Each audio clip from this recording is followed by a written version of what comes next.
May happen in some communist countries, but does this happen in Australia? Compulsory land acquisition. Can the government turn around and take your home away from you? Stay tuned. We're going to talk about it today.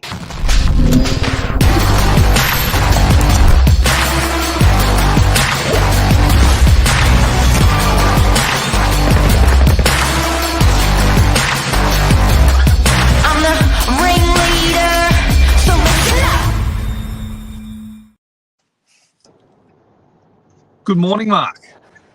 Hi, Ledge. Doing well, thanks. How are you? Yeah, good. Compulsory land acquisitions. It's not something talked about often. It's not, and look, I guess to qualify it, where it's not the field that we're in, but we, being an agent of 30 years, I'm going to be the guy that's going to profess to know a little bit about it. You're going to be the guy that's going to profess not to know much about it. We're going to do that Q&A. Yes. But it does happen out there, hey? So governments need to buy assets for infrastructure, and those assets are sometimes owned by people, private families, businesses, and they need to resume land. And we're going to talk about some examples that we've seen. Price they pay, it is a thing in New South Wales and Australia. It does happen more than you think. Yeah, and look, like I said, it's a thing that's not really talked about, and I guess I can sort of see it from both sides. Of course, as a private owner of your home, it's your block of land. Why should you have to move against your will, pretty much?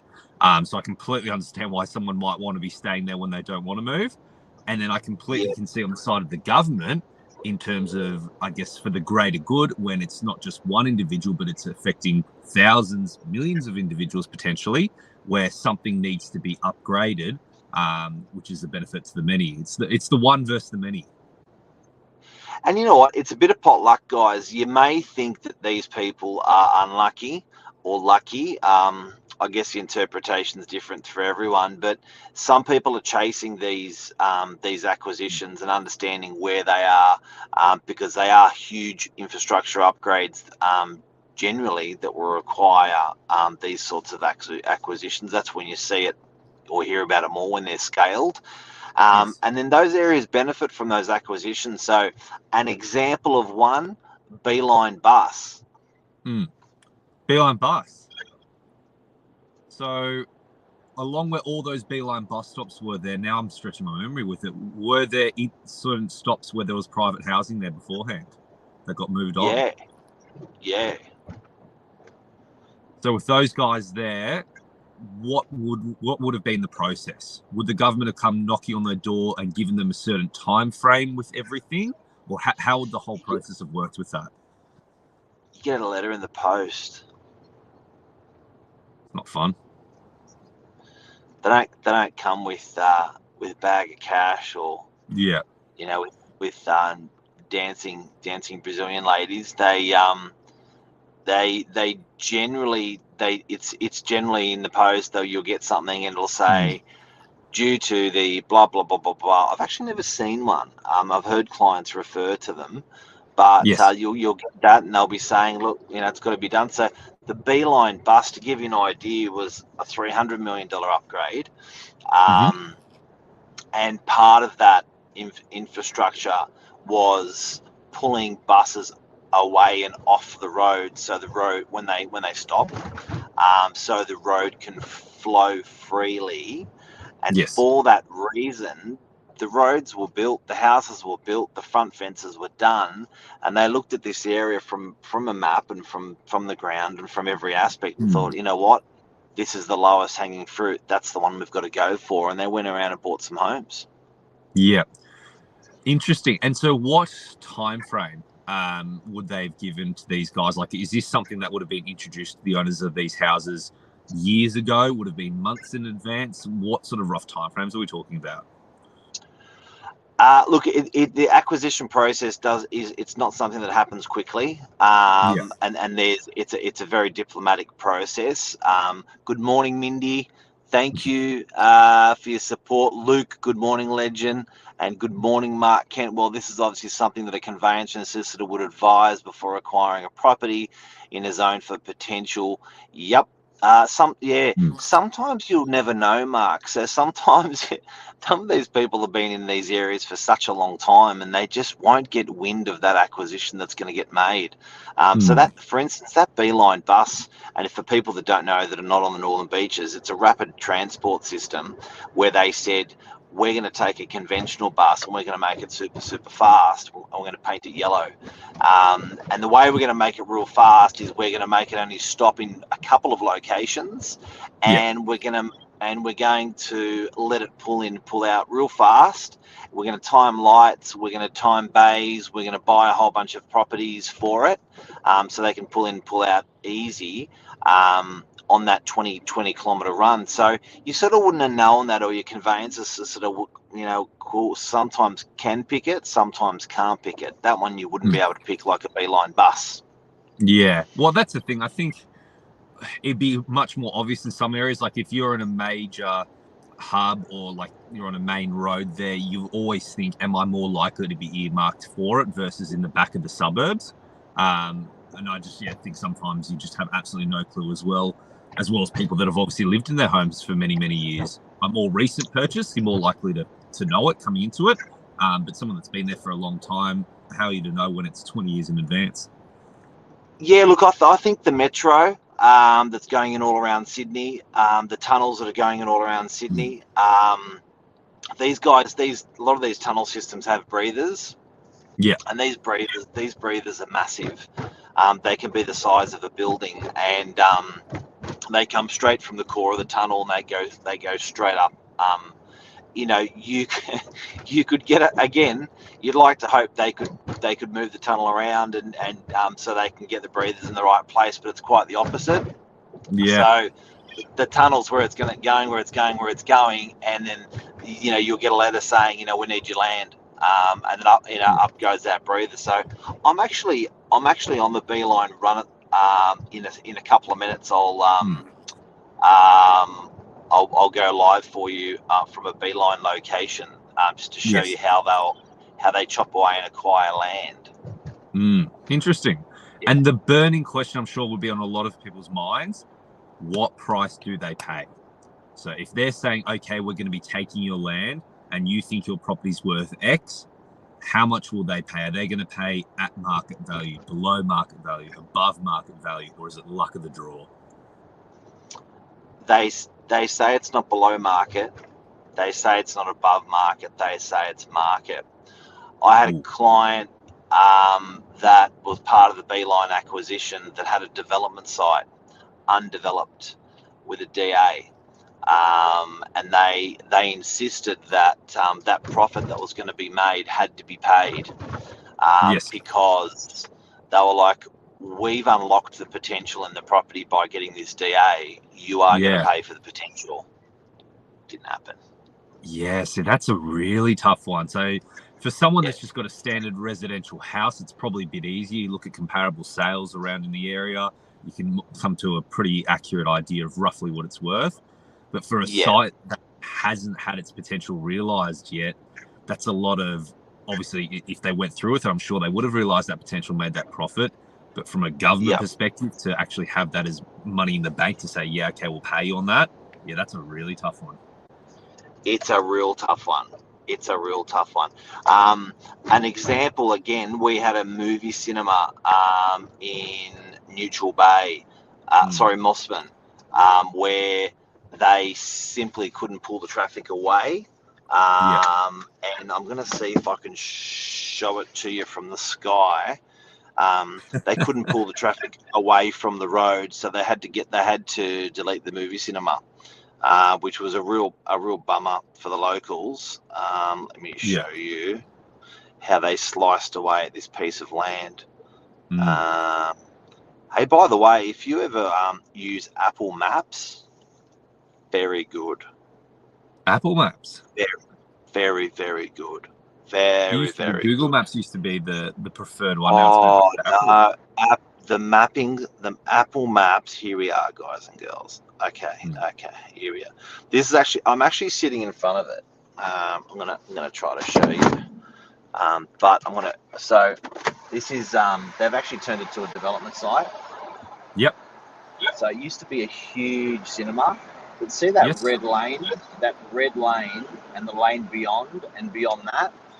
Okay, I'm going to show you what it looks like in Apple Maps now. It looks like this. So what they did is they chewed up all that red, all that white, and all that orange right next to above my finger. Yeah. They bought that. So they bought a couple 100 meters squared of land, and pretty much the building got knocked down because it didn't have the room to take those extra 2 lanes. So then that person, they completely got rid of their site. It came up for sale and it sold it as it is now, and then a developer put a DA on it. But that's compulsory acquisition for you. Yeah, and look, that's the thing, because when you look at it in isolation with the road, it makes sense. People are going to complain if there's not enough flow of traffic. People are going to say, oh, it's too congested. It's not a good area to live. So when you think about it, it affects everyone positively that lives in that area. But by the same token, like you said, a lot of the locals would have been sad to lose their cinema with it as well. So it's really... I don't think you can really just do something solely that is only beneficial to everyone. You've got to take a step backwards a little bit before you can take a step forwards. You got to take one for the team. Yeah. Interesting.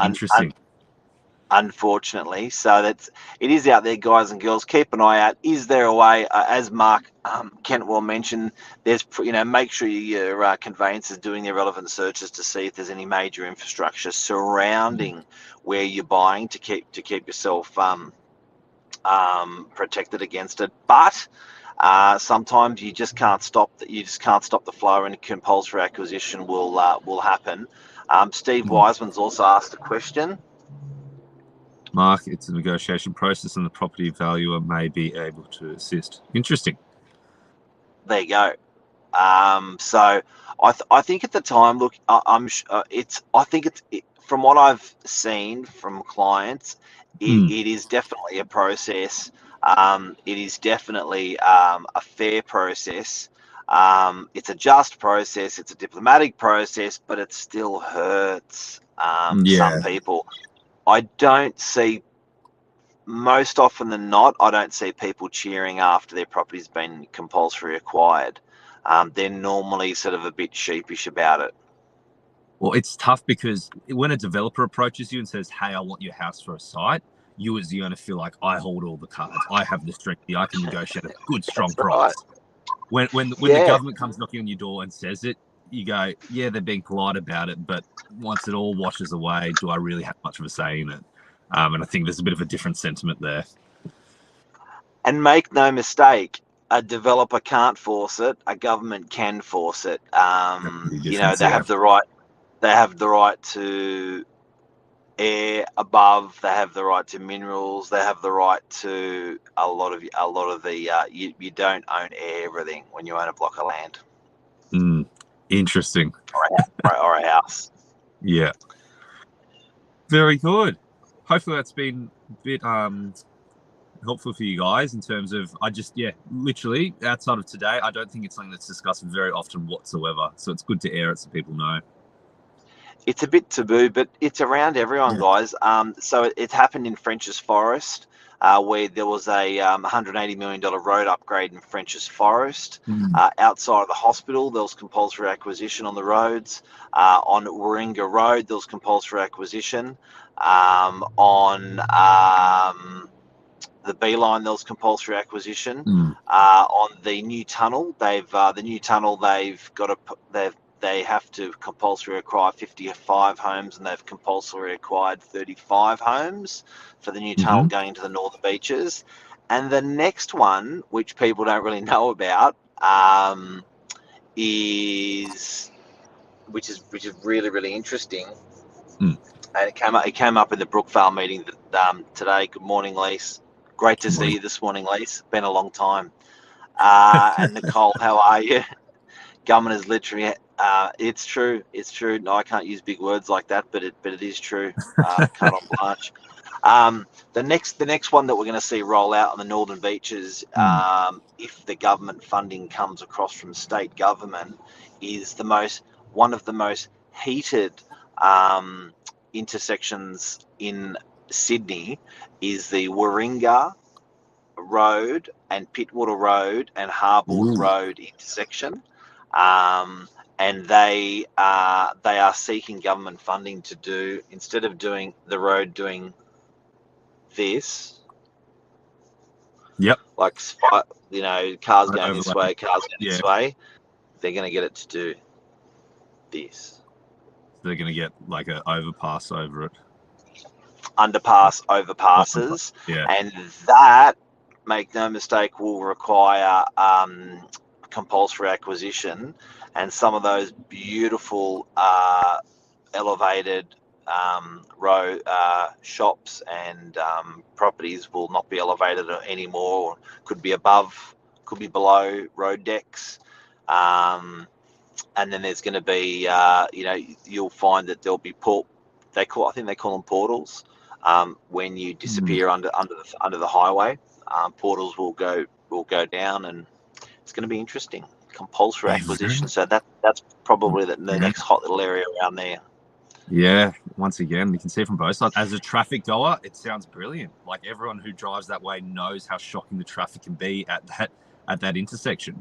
So I understood your visuals, Mark. Thank you. Maybe not everyone out there, but I understand what you're saying. What's this one then? I don't understand that one. Is that rain? This one, no, chandelier. Chandelier, okay. Yeah, thank you. Show and tell. Very interesting. Well done, Michael. And for anyone who doesn't know, Michael only woke up about 3 minutes before the show because he forgot about it. I think you've done a really good job pulling it together. Thank you, Mark. In 3 minutes, you can put on a lot of clothes and look all right. It's well done, mate. Thank you very much. I groomed myself. And if no one believes me, this was the call that went to Michael. There you go. Look, what does that say? That says 7:41.